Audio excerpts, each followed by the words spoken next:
Alright folks, vitamin D deficiency যাদের আছে তাদেরকে করতে বলবো cardio. Vitamin D rich foods খেতে হবে, সানলাইট এক্সপোজারে যেতে হবে এবং proper stretches and core strengthening exercise করতে হবে। যেমন ভিডিওতে দেখাচ্ছি কেটেলবেল ওভারহেড সাইড বেন্ডস।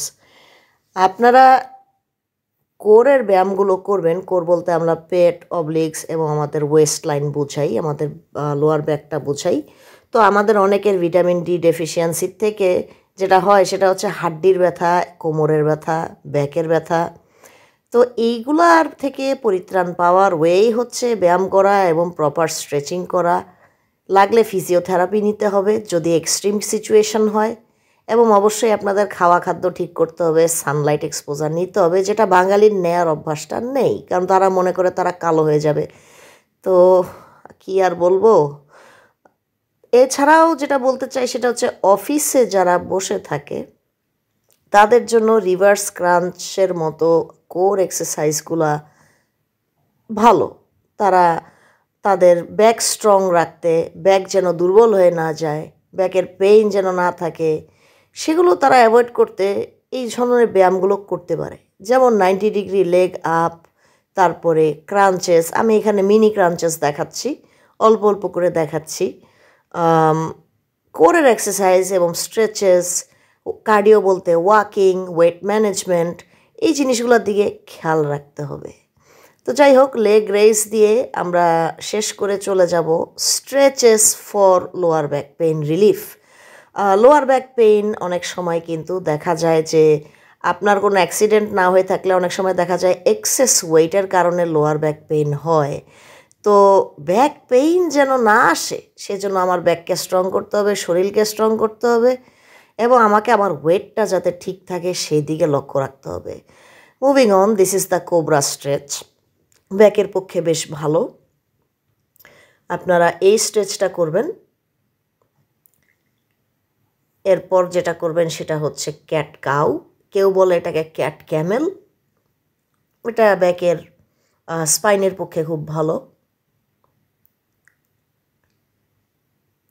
আসলে আমরা নিজেদের যত্ন না নিলে আমরা অকালেই বুড়া হয়ে যাই এবং অকালেই আমরা অকেজো হয়ে যাই। And this is the downward dog. প্রতিদিন এই স্ট্রেচগুলো করবেন, বেশি সময় লাগে না। This is the hand plank, and you should also do this.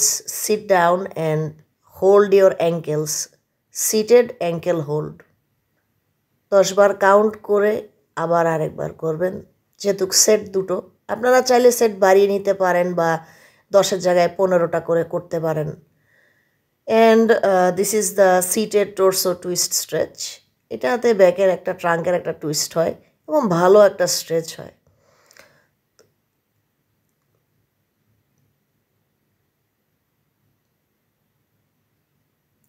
এটা আপনার ব্যাককে বেশ স্ট্রং করবে, গ্লুটকে স্ট্রং করবে। This is the bridge up and hold. এরকম করে গ্লুট ব্রিজের মতো করে উঠিয়ে just hold right up there. And this is the the bird dog hold. Opposite arm, opposite leg, 10 বার কাউন্ট হয়ে গেলে সাইড চেঞ্জ। 2 থেকে 3 সেট করবেন, 10টা থেকে 15টা রিপিটেশনস, মানে কাউন্ট আর কি। নিঃশ্বাস বন্ধ করবেন না, ফিল করবেন ব্যাকে। আর এইটা হচ্ছে নি টু চেস্ট স্ট্রেচ। এটা হচ্ছে সিঙ্গেল লেগের প্রথমে দেখাচ্ছি। সিঙ্গেল লেগ হয়ে গেলে ডাবল লেগের দেখাবো একসাথে।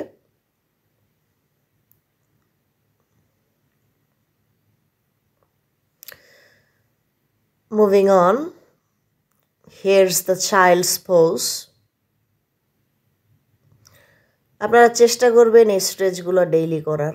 ভিডিওটা নিয়ম ফলো করে চললে আশা করি আপনারা অনেকটাই রিলিফ পাবেন।